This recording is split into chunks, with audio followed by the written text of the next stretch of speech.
fast forward a little bit because I know like a lot of what you wanted to focus on today was breakthrough moments. Mm-hmm. So I've had probably like two breakthrough moments over the past 6 months. But as I look back on the last like 7 or so years of my life, I can see that there were all of these smaller moments that were building momentum and like building up to that breakthrough moment for me. So that's kind of why I'm going to take it back a little bit for you. Yeah. Because I think it's really important for people to recognize all of the events and all of the things that happen to them throughout their life that kind of like lead them to this breakthrough moment. It's not like you just kind of like wake up one day out of the blue and you have this like epiphany, even though it might feel like that in the moment. There's usually, you've probably been on that journey for a lot longer than you realize. Yeah. So I was married once before, in my 20s. And I was kind of like, I was in a very negative space in my mind. And my mindset was just all wrong. And I had like a victim mentality, and I was very jealous of other people, and I wasn't a good friend. And I was like very unhappy with where I was in life. And I didn't really realize it at the time that it was like my own doing. So long story short, my husband at the time and I just completely fell apart, and we got a divorce. And I like moved back in with my parents, and I kind of hit like a new low. And I was like, something just like clicked, and I was like, you know what? Like, this is up to me. Like, I have complete control over this, and I'm going to change it. Like, I can't live like this anymore. I can't go on like this. And I bought all these self-help books, which sounds so cheesy, but I bought all these self-help books, and I was like seeing a therapist, and I just did a lot of soul searching, and I really wanted to figure out like who I was as a person and what I valued and kind of like who I wanted to be, essentially. Yeah. And then I became that person. And it sounds simple. It is a simple idea, but it's very hard to do. Like you have to like train your mind to think completely differently. So the reason that I wanted to tell you about that is because I think a lot of times people will have something negative happen to them in their lives, whether it's through their own doing or just completely out of their control. And they might think like, why is this happening to me? Like, I'm never going to have the life that I want to have. But those things happen. You can't control it. It's going to happen no matter what. Bad things happen. And it's actually making you like a richer person. It's making you more relatable. It's making you more empathetic. It's making you more caring. So when you get to the point where you decide you want to start your business, it's a lot easier because you're just so much more dimensional, if that makes sense. Yeah. So I ended up meeting my husband's like a short time later, and like here we are today, married with 2 kids. So in I think it was August of last year, we moved into our new house. So prior to living here, we lived in a 2-bedroom condo that we were renting. And obviously we have 2 boys. They need a lot of space. They need a yard. So we bought this house. The mortgage was $1,000 more than what we were paying. Yeah, big change there. And then also we put both of our boys in daycare when we moved here because we had family watching them, but we moved further. So it's like, oh my God, daycare is so expensive. Yeah. So I was like stressing about money a little bit. And I was like, you know, on social media, scrolling through my news feed, and I was seeing this girl who I used to go to high school with, and she was posting about this shampoo that she was selling. And so like, I'm just kind of like watching her for a month, like kind of stalking her a little bit. I'm seeing these ads, and I'm like, something was telling me like, you need to look into this. Like, you need to look into this opportunity. But I was like, I don't want to take on an opportunity for a product that I've never used, and I don't know if I like it. So I reached out to her. I was like, listen, I want to be a customer. I want to try the product. I knew in the back of my mind that if I liked the product, I was going to jump into this business. Like, there was something inside of me that was like drawing me to it. I can't explain what it was. It just like, I couldn't stop thinking about it. So I tried the product. I loved it. And then a month later, I reached out to her and I was like, listen, how do I get to be, they call them market partners, they're distributors. I was like, how do I get to be a market partner? So it was like really easy. I mean, network marketing is so easy to get into. That's one of the reasons why millions of people do it, right? And I was thinking about it for like a week and I was just going back and forth, because it was a few $100s to buy like your starter kit. And I knew my husband would not be okay with that. Yeah, I was like, my husband, retail power. yeah, exactly. And then I was also thinking like, what are people going to think? You know, like there's such a negative stigma out there around network marketing. And I was like, I don't want my family and friends to think that they have to buy from me. And I don't want to be one of those people that's like always hounding them. So like between, you know, what my husband was going to say and what I thought people were going to think, I really didn't know what to do. But then I remember it so clearly. It was like a Sunday night and I was laying in bed. My husband hadn't come to bed yet. And I was like, screw it. I'm doing it. Like there was just something inside of me, like, have to take this opportunity. Like it's going to be life changing. Okay. So yeah. I reached out to this girl and I was like, I'm going to do it. Like sign me up before I change my mind. Like, let's just do this.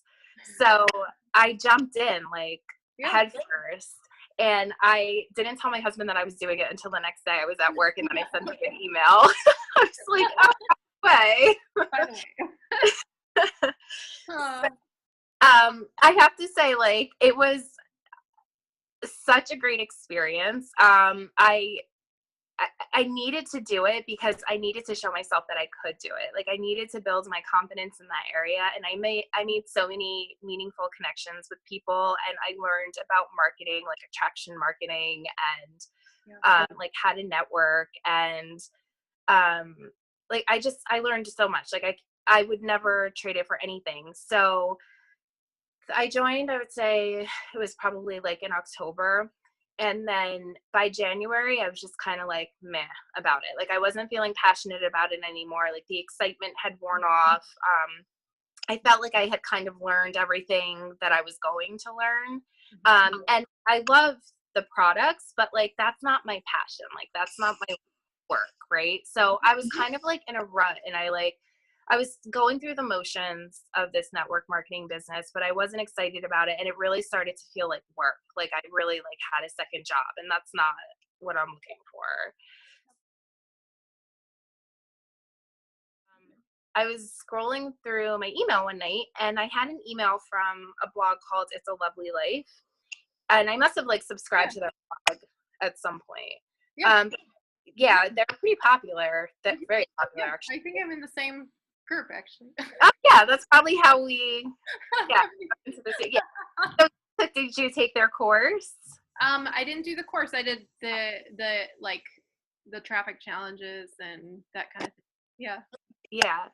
So I got their email that was like a free email course to start a blog. And I was like, what is this about? Like, I never thought about starting a blog before. But again, like I just felt something inside of me that was like, read this email. And I read it and I was like, okay, like I feel like this is the next step. Like this is it. Like it's so hard to explain, like unless you've actually like felt it yourself. I feel like you just know when it's an opportunity that you need to take advantage of. Yeah. So I took the 5-day email course. I set up my blog and I've just been like working on it ever since. I've been loving every second of it. I officially launched it a couple of weeks ago. I was so nervous to launch it. Like, I was like, oh my God, like, what are people going to think? They're going to be like, girl is starting a blog now. Like, yeah. When I would tell people, they were kind of like, oh, that's what you're doing. Like, they didn't really, I feel like a lot of people think of it as like a diary online. Yeah, they do. Yep. That's how it started. And so that's kind of what people are stuck in. Exactly. Yeah. So, but I got such overwhelming support, which I wasn't expecting. So that was like a big boost to keep going. But so those were like really my two breakthrough moments, is the one with the network marketing company and the one with my blog. Like these two just like crystal clear moments where I knew like this opportunity was something I had to take advantage of, and it was something that was going to change my life. So like another piece of advice, if I could give anyone, it's to like, it's so cliche, but it's like, seriously, follow your intuition. Like it's guiding you where you're supposed to go. And I feel like, you know, one thing they always talk about in network marketing is like when you're growing up, you're supposed to go to college and get a job, like work the 9 to 5 corporate job. Like that's what everybody does. It's safe, it's predictable. And you don't think about being an entrepreneur because in my mind anyway, I always thought it was like, you kind of have to have money to make money. So I didn't think it was an option for me. But it is, it's an option for everyone. It really truly is. So you just kind of have to like be okay with taking the risk and be okay with being uncomfortable for a little while and just like follow your gut, like where it's telling you to go. Mm-hmm. Okay, so when I was a little girl, this is going to sound weird, but my dream was to be like a CEO of a company and work in the city. Okay. That was my dream, which is like so not me now as an adult. So, you know, I went to college, I got my degree, I got a job in corporate America, and about 6 months into it, I was like, this sucks. Like, I don't like this at all, you know? But I was like, whatever. Like, it is what it is, right? Like, you have to work to make a living, and know who likes their job, seriously. So, I just kind of like kept doing it. And it's never really been fulfilling. I mean, my job is okay. Like, I don't hate it. There have definitely been times where I have hated my job. But it's not, when I think about doing it until I retire, I'm like, oh, you know? So part of it is that I just want to be doing something that I'm passionate about. And I want to feel like I'm leaving my footprint on the world and I'm helping people and making an impact. So that's a really big part of it. And then when I had kids, it just amplified it. It was like, it just intensified that desire by like 100 times, because when you're working full time, even when you're not working full time, like your kids take up so much time, right? And it's like, you have all of these responsibilities. Like you have to go food shopping and you have to cook and you have to clean. And if you're working, you have to go to your job. And it's just all of these like responsibilities. And like, how much time do you really get to spend with your kids? Like really like one-on-one enjoy the time with them, or like how many times are you able to like go on vacation with them a year, you know? Like, so I kind of like wanted that time freedom. Like I want the ability to be able to spend more time with my kids, and I don't want to have to worry about like, oh my god, do I have enough vacation time left? Or like if I had to take my kids to the doctor, I'm like, am I missing an important meeting? Like what is my boss gonna think? So really it's like kids, time freedom. I don't want to work for anybody else. Like I kind of just want to work for myself at this point. Like so those are like my motivating factors. Like on my days when I'm like, I really don't feel like doing this, you know, or like, why am I doing this? I'm not getting the success that I thought I would. I think about those things and I'm like, just do it, Jen. Like just stay consistent and just do it. Mm-hmm. Mm-hmm. So I named it a lemonade life for probably obvious reasons, like taking lemons and making lemonade.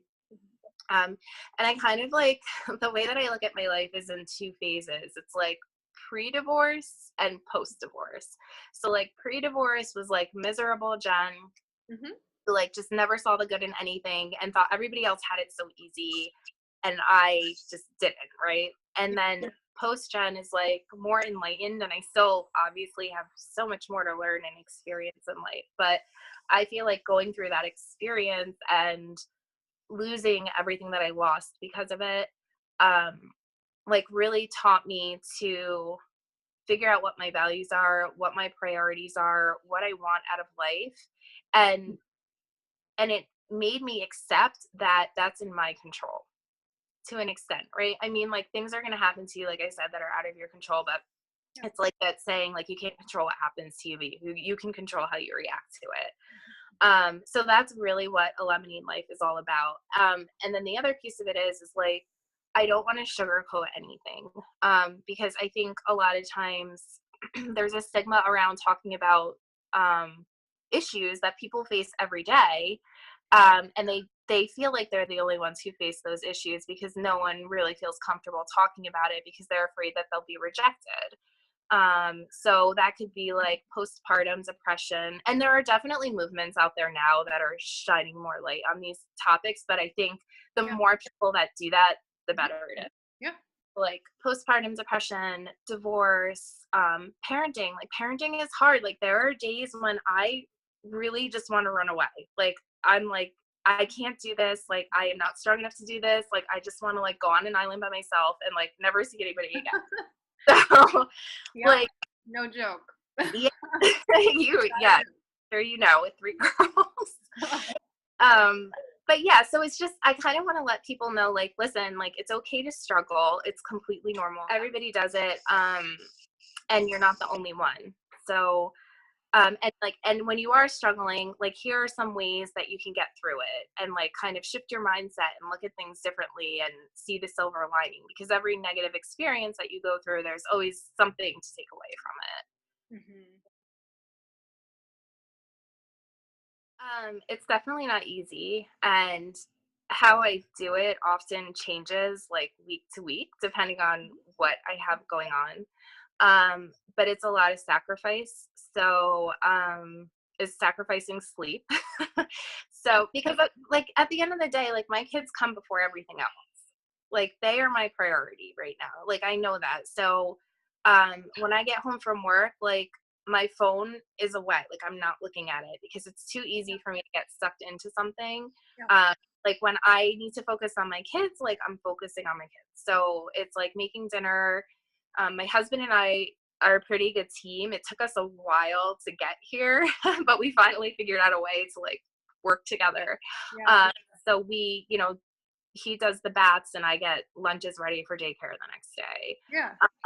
So we kind of like tackle it together, and that's like a huge help. And then once the kids are in bed, like I'll usually say to my husband, like, hey, like I'm going to take tonight to work on my blog, or I'll be like, hey, let's watch a movie tonight. Like I don't want to like take every night after the kids are in bed to just like work on my blog, because my relationship with him is my second priority. So I try to balance like maybe like 1 or 2 weeknights where I'm like dedicated to him.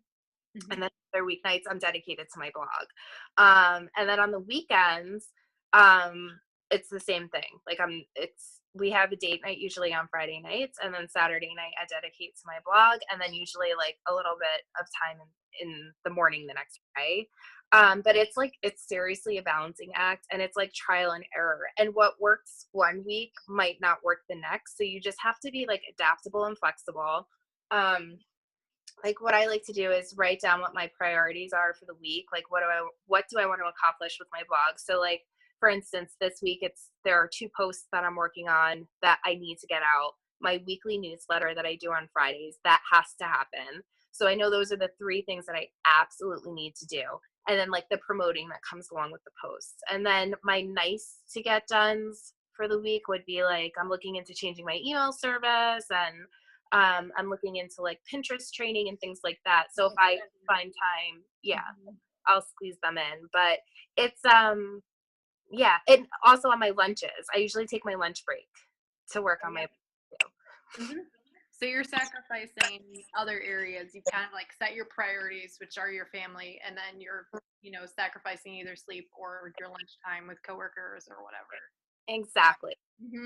Any free time I have right now goes to the blog, and it's exhausting. I'm not gonna lie. Like it's not glamorous. Like there are definitely times where I'm just like so tired, but I really firmly believe that in 1, 2, 3 years down the road, it will all have been worth it, and I won't have to make like this level of sacrifice.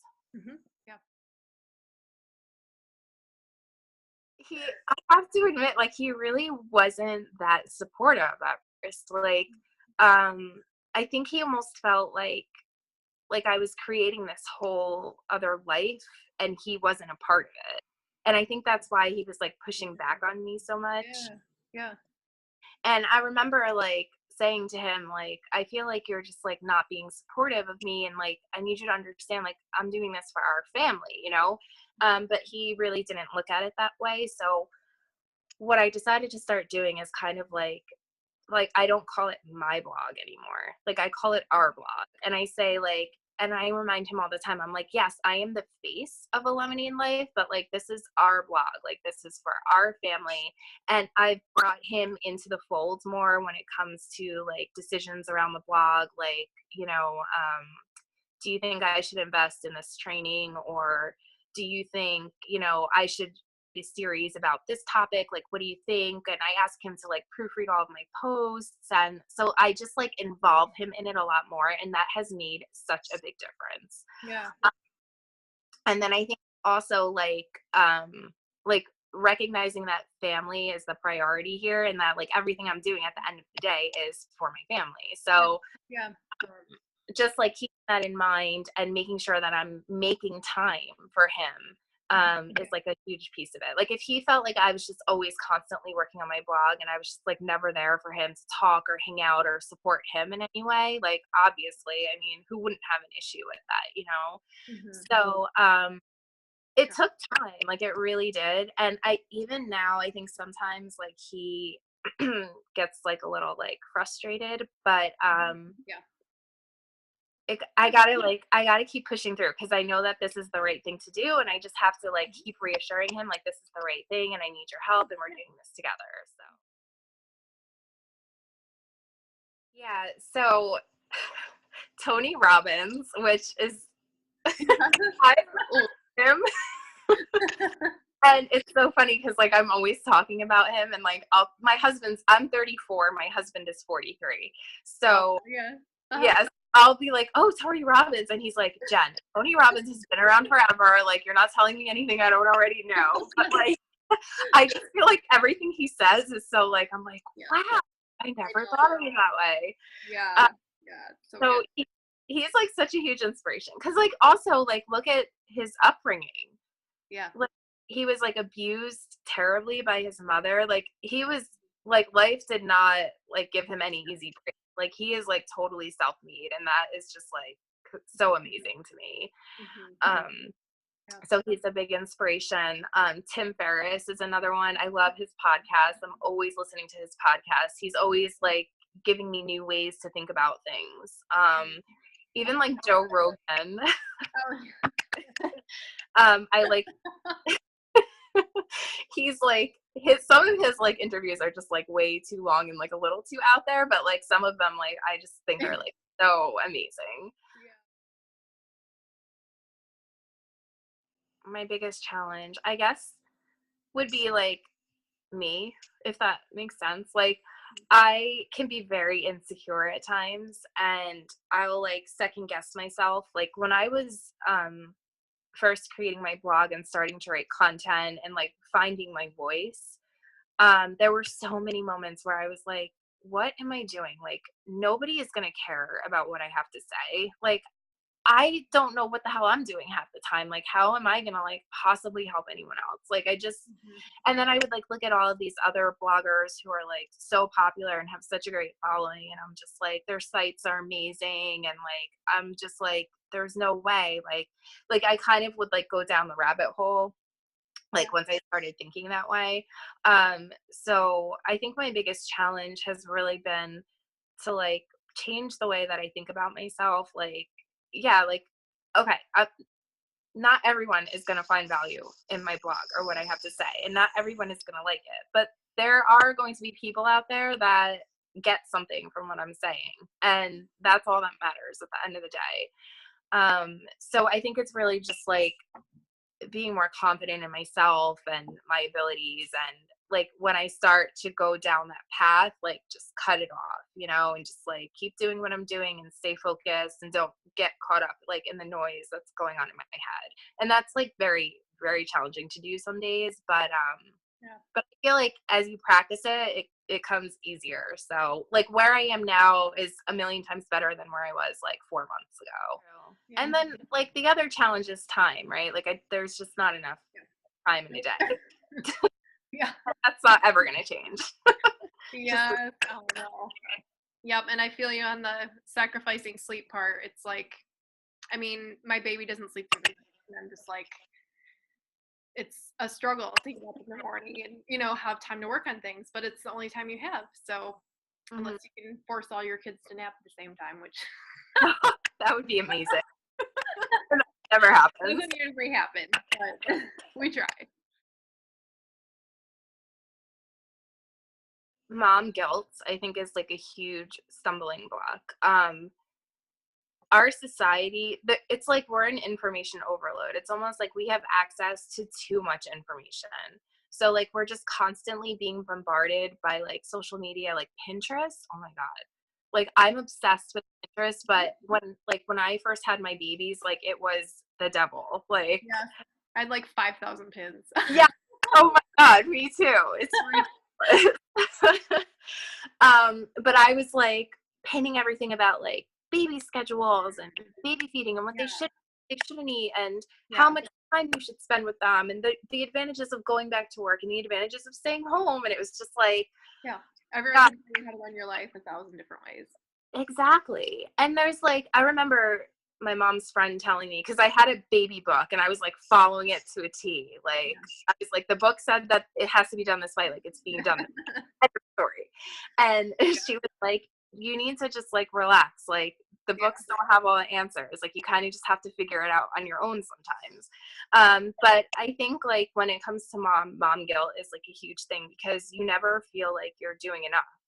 Like you just don't. Like you don't feel like you're spending enough time with your kids. You don't feel like you're providing them with enough opportunities. You don't feel like they're eating enough vegetables. Like it's just like you feel like you could always be doing more. And like for me anyway, like I'm always worried that I'm doing something or not doing something that's gonna like impact them as an adult. And like it's like we just put so much pressure on ourselves to like be the perfect mom and be all of these things, like the perfect mom, the perfect friend, the perfect coworker. It's like we give and we give and we give, partly because that's how we were raised. Like that's what our culture like tells us we should be doing. And then we feel like it's never enough and we feel guilty about it. And it's like if you have a friend who's going through a hard time and you're giving her more time, you're taking it away from someone else. So it's just like you just kind of feel like you're just like never enough. So I think those are huge stumbling blocks because then when do you have time to focus on yourself and like what you want to do and what you're passionate about and what makes you happy? It's tough. Yeah. How do you overcome that? It's possible. It's totally possible. It's totally possible. Like I think as a human, like there's just always a part of you that will always feel like there's room to improve because there is always room to improve. But I think there are definitely women out there who I think have figured out a way to feel comfortable with what they're able to give. So I really think it's surrounding yourself with positive women who lift you up when you're feeling down and who cheer you on when you're doing something you want to do and who cry tears of joy with you when like your kid is finally potty trained. Like those are the women that like you want to surround yourself with. Like you don't want to surround yourself with women who are telling you like, oh, why are you doing that? That's stupid. Or why'd you do it that way? I would have done it this way. Or like my kid was walking when he was 6 months old. Like why isn't your kid walking? I think like who you surround yourself with, they're feeding your thoughts and your thoughts become reality. So that's a huge part of it. I mean, finding like the blogging world is so supportive.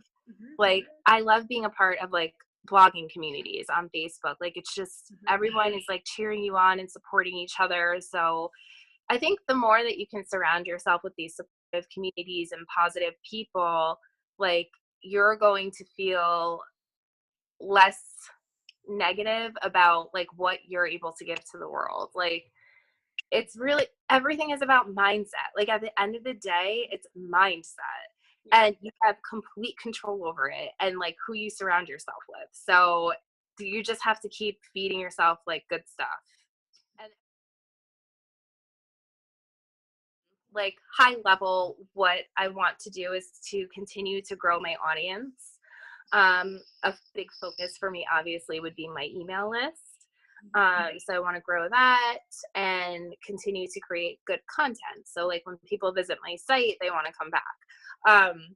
And they want to subscribe to my email list. And then I feel like once I have a good grasp on that and I have somewhat of a following, I'd like to start to create content that I can then sell to that audience. So it's going to take a little bit of time because I definitely have to build trust with these people, so that they feel like when I'm creating content, it's something that like I put a lot of time into and it's something valuable, and they trust that they're going to get value from it if they spend money.